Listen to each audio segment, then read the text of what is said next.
Hello, welcome back. If you have seen me before, I'm Glamorous Doc. Hello, if you are new to this channel.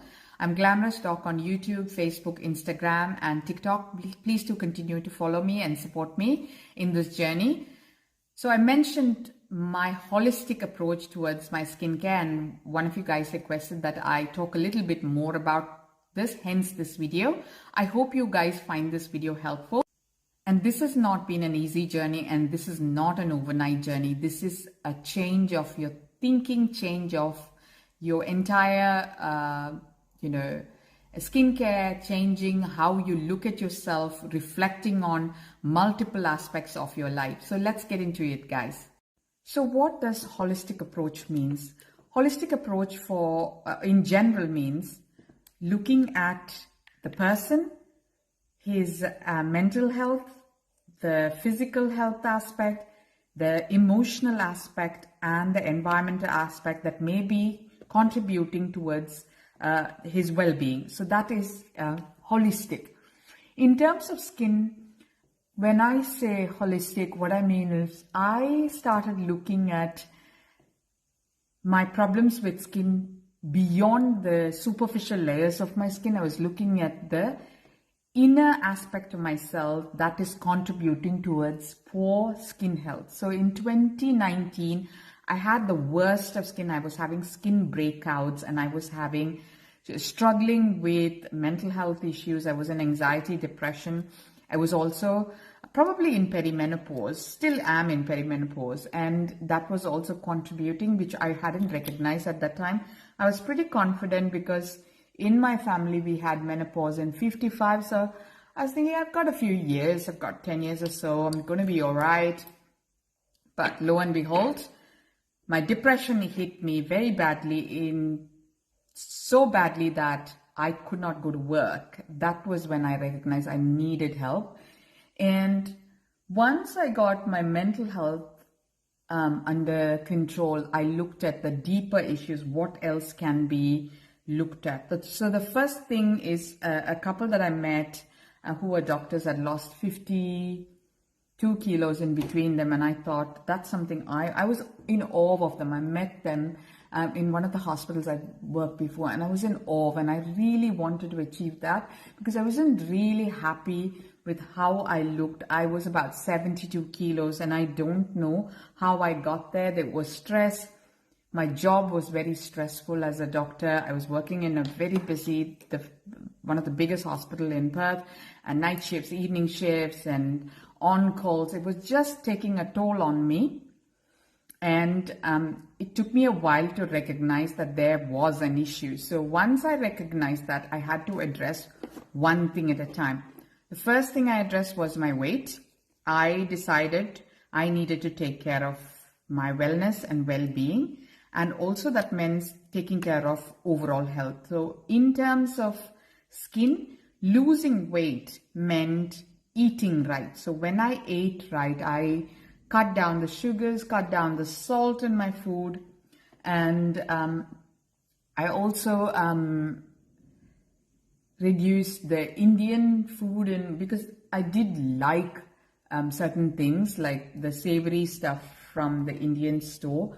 I stopped buying those things and making sure it was not in my shopping list. I went shopping only when I was full, so that I wouldn't, because I noticed when I was hungry, I was pulling off things off the shelf that normally I would not. I made a list of the things that I wanted, and I would eat right. So making sure what the micronutrients is. I even had a calorie counting app because I wanted to be in calorie deficit. So I decided to go 1,200 calories in terms of just protein, 20% carbohydrates, not more, and fat 10-15%, because I was trying to lose at least 10 kilos. So I'd set a goal from 72. I was going to lose slowly to get to 60 kilos in 2 years. That was the target I had set, because I knew anything else would be just a fad diet, and I was never going to be able to achieve that.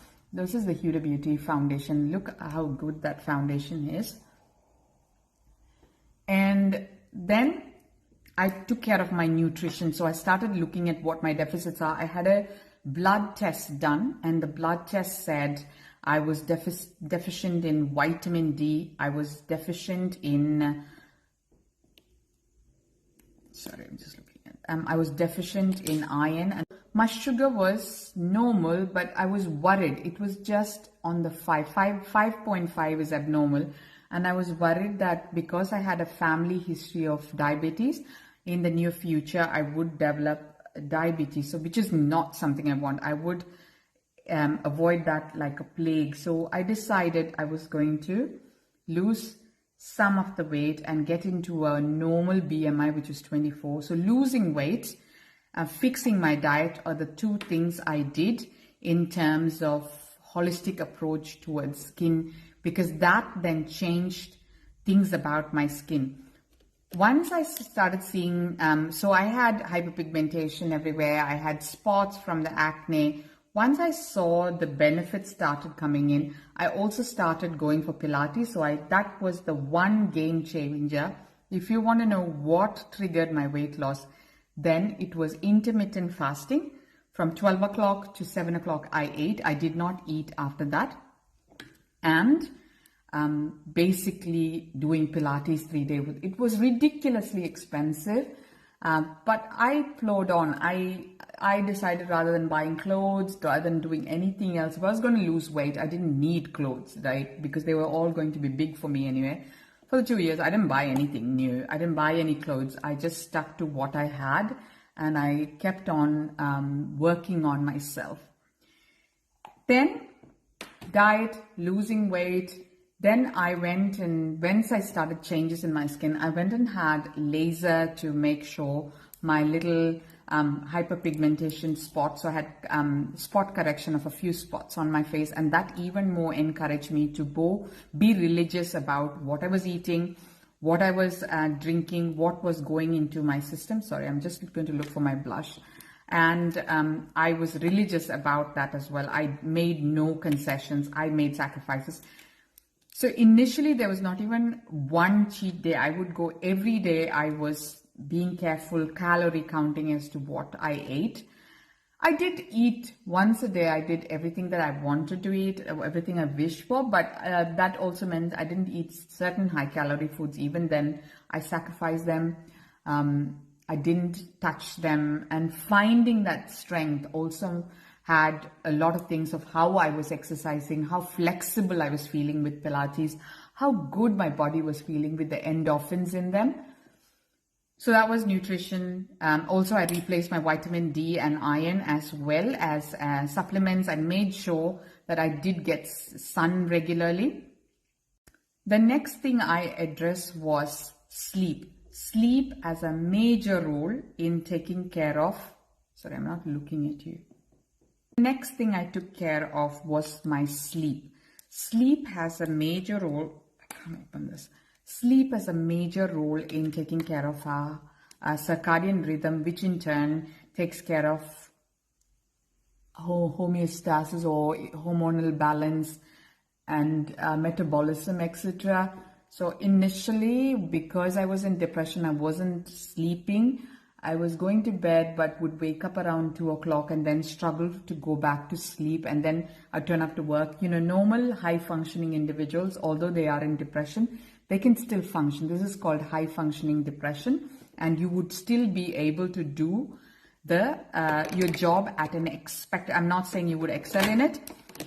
You would function at an expected level, and a lot of it has to do with your intelligence. So if you have been doing this job for a while, you know what to do about it. You will not easily, people will notice that you're struggling, and I managed that. And then when I started recognizing things, I left my, so I'll get into the job bit in a bit. My sleep. We were talking about my sleep. So once I recognized that my sleep was an issue, I took melatonin, which is a natural chemical in your brain that helps you sleep. So I took melatonin initially to help me get to sleep. And then slowly I started changing my habits. So I stopped taking my phone to my bed.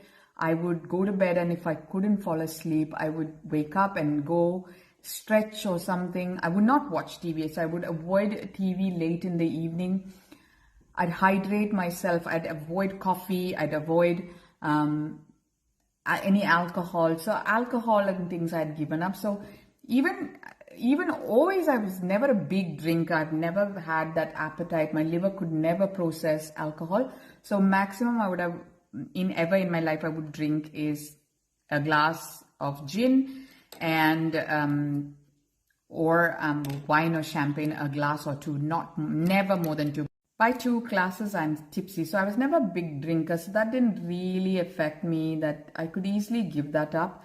And it was only for company's sake I would drink. I was not somebody who would sit alone and drink or anything like that. So it was something that I could give up. I was never somebody who took any recreational drugs, never tried it in my life. So I was pretty happy to not look into it. So these are things. Smoking, never done it, never planned to do it, other than, you know, with friends wanting to know what it was. I've never smoked in my life. And I think smoking is one of the things that was a blessing, because people who smoke get these tiny lines around their face that then become wrinkles, and they also have a different voice. So smoking, not smoking, is something everybody should think of. Even if you can leave alcohol, smoking is something very hard to let go of.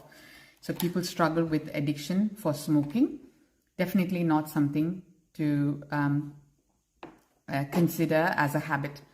Then environmental stresses. So although Western Australia is very blessed with that, we don't have a lot of pollution in this place, and we're very blessed to have very clean air. I would say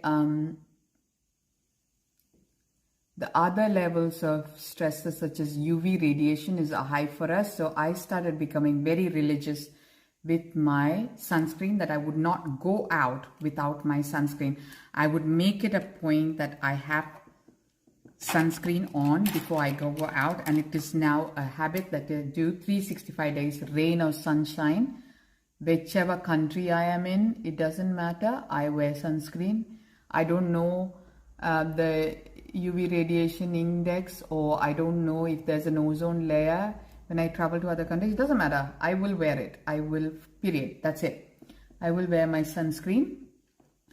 And then stresses. So I briefly touched base about work stresses. So we're living in a world with chronic stress, ongoing stress every day. Just driving on the road is a stressor. So I had to take care of how to, you cannot avoid, you live in this world, you are going to have stresses. So I had to look at how can I reduce some of these stresses? How can I balance my life? So instead of looking at making more and more money, which most doctors more and more money means you work longer hours, you work 6 days a week. I left my hospital job. I took up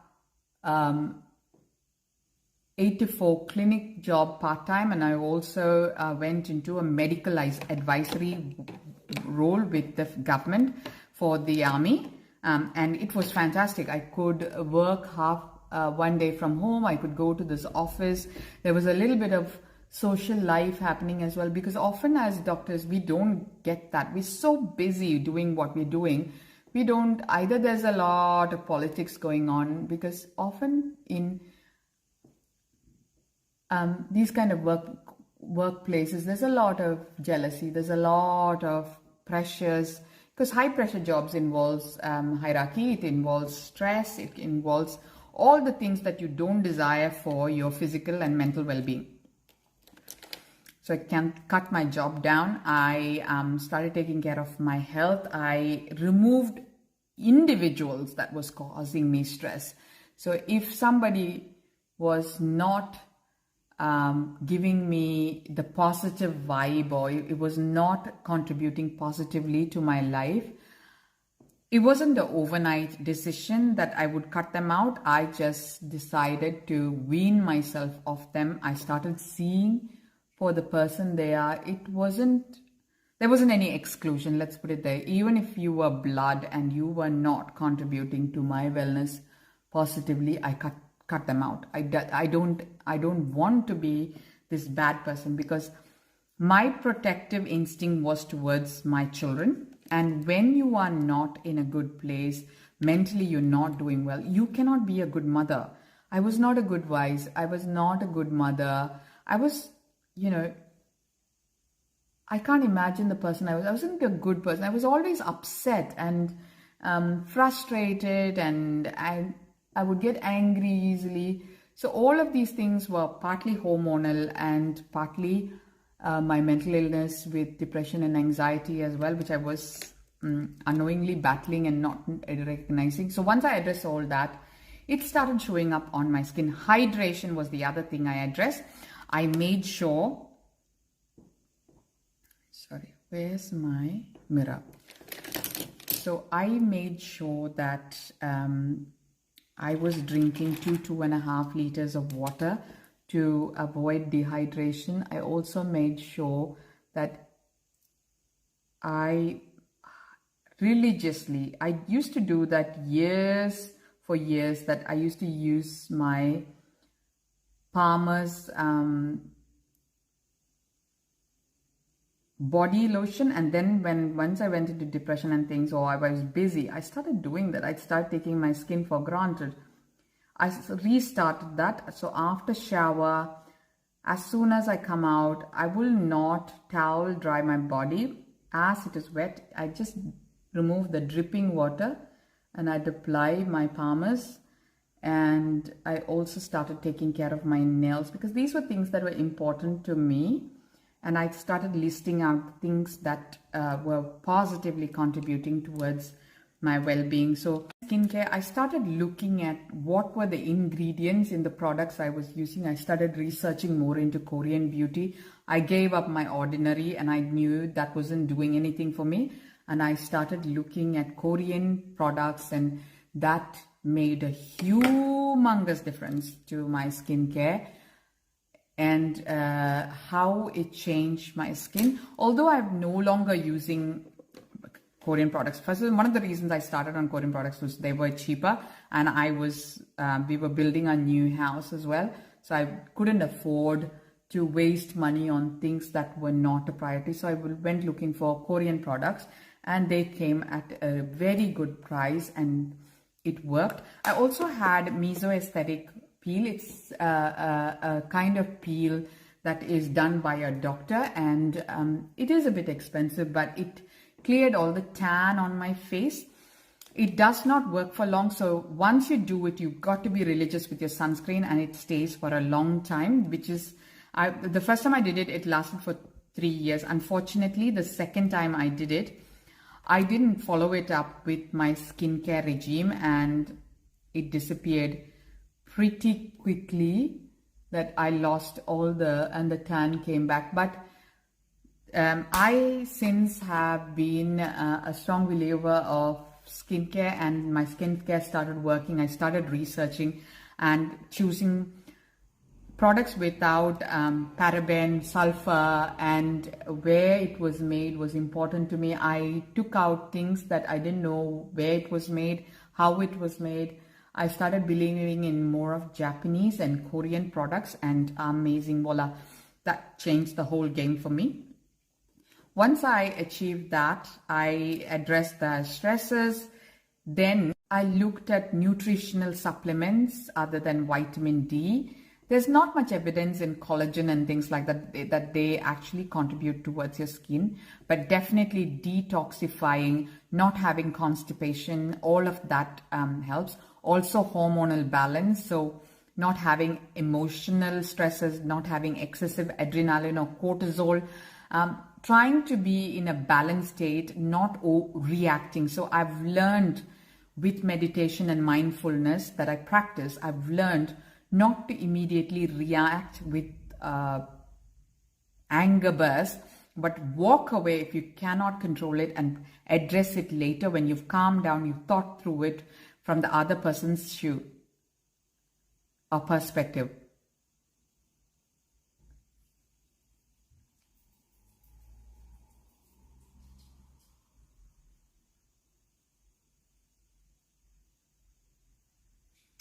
In terms of skincare, I introduced retinol into my regime, vitamin C into my regime, arbutin, tranexamic acid.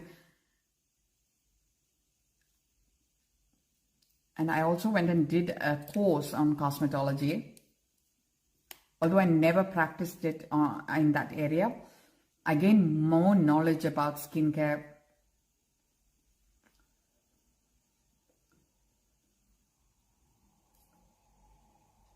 Which was beneficial in understanding the intricacies and aspects of what works with what does not work with what. And I think at the end of the day, taking care of you as a whole is very important. Exercising 5 days a week is important. Staying hydrated is important. Clean eating is important. Making sure your liver is detoxified, there's not fatty liver, is important. A skincare regime, a routine with your skincare is important. A routine with how you eat is important. Avoiding things that are harmful. And having a cheat day is important. I'm not saying give up and go and become a monk. I'm just saying everything in moderation. Reducing the portion size is important. And not just food, just people. People who don't contribute well to you, don't mean well for you. I think personally you should avoid it. Even if that means it may be your parent. But do your responsibility, but you don't have to talk to them. That's my motto. So if you are not going to contribute towards me in a positive way, I have no reason, sorry, I'm looking for my brush. I have no reason to talk to you. That is my motto, and it has worked for me. So this is the Maximalistic mascara. Just to finish the look, I love this mascara. Since I got this in the Mecca Cosmetics loop level 3. Look at that mascara. My goodness, I'm so impressed. I love the wand as well. This is the perfect kind of wand for me who has thick eyelashes. And I am in awe. This is better than my panoramic mascara from L'Oreal. I love it. Thank you guys for watching this video. I hope you found this helpful. Even if you take one thing away from this video about holistic lifestyle changes, even if it's not on skincare, I think I have done a commendable job. And thank you for your time. Please continue to support me and subscribe to my channel. You have a lovely evening, guys. Bye-bye.